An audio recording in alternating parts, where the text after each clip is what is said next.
Welcome to progeCAD Basics for Beginners. This is Creating and Modifying Layouts.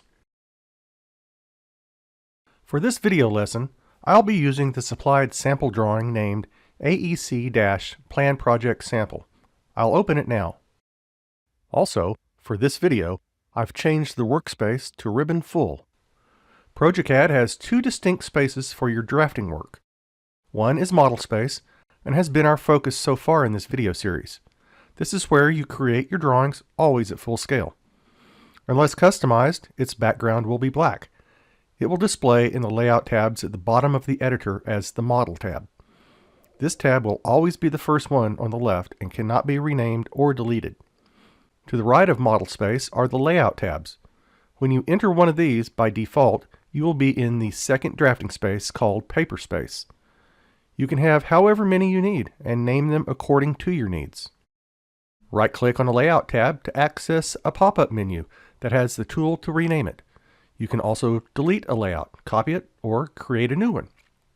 I'll click the layout named Work to enter it. As you see, its background by default is white. A layout is intended to represent your printed or plotted drawing. It will be set to the size of your drawing, in this case an A1 size, and it typically contains your title block. Viewports are then created that look back at model space.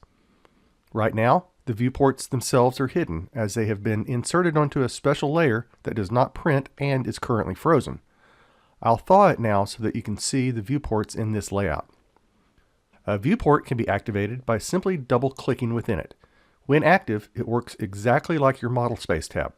In fact, you'll see the UCS icon change, and the viewport tools and nav cube are also visible. To deactivate the viewport and return to paper space, just double-click outside of the active viewport, anywhere there is no other viewport. In our case, that's just below the active one. Notice that the UCS icon returns to its paper space configuration.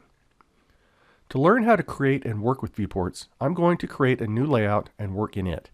You can either right-click on a layout and choose New Layout, or click on the little plus icon to the left of the Model tab. A new viewport will appear to the right of the Work tab. I'll click on it to go there now. Right away, you'll see our model appear. It is being viewed through a default viewport that is made with any new layout. In our case, we want to create our own, so I'll erase the one it created for us. Now we have a blank layout. I'll switch to the Layout tab of the ribbon to access my tools. Again, since viewports are entities like any other progeCAD entity, they will be plotted. Most of the time you don't want to see your viewports on your output, so we want to place them onto a non-plotting layer. Many firms have a dedicated layer for them, but in this sample drawing, the special layer called Def Points was used, so I'll use it again here. Calling up the layer palette, I'll set it to be current.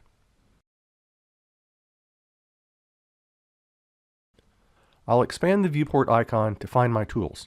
You can create a 2, 3, or 4 viewport setup as we see in the expanded tooltip, or as we want, a single free-floating one. I'll click on one viewport. From here, it's as easy as creating a rectangle.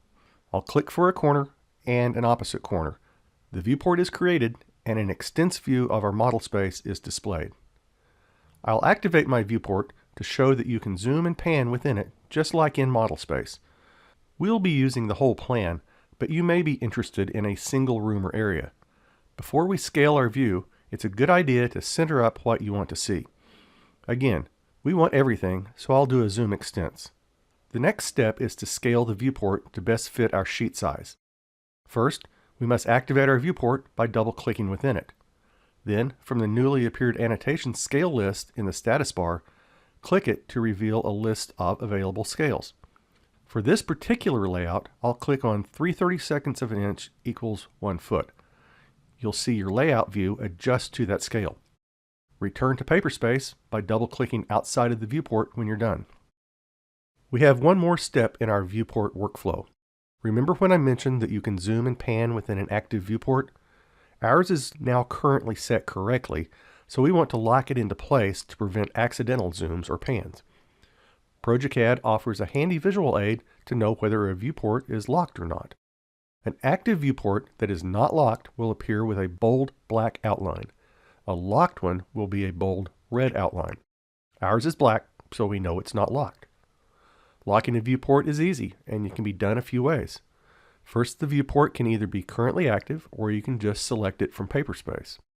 When you do either, you can click the lock, unlock icon in the status bar.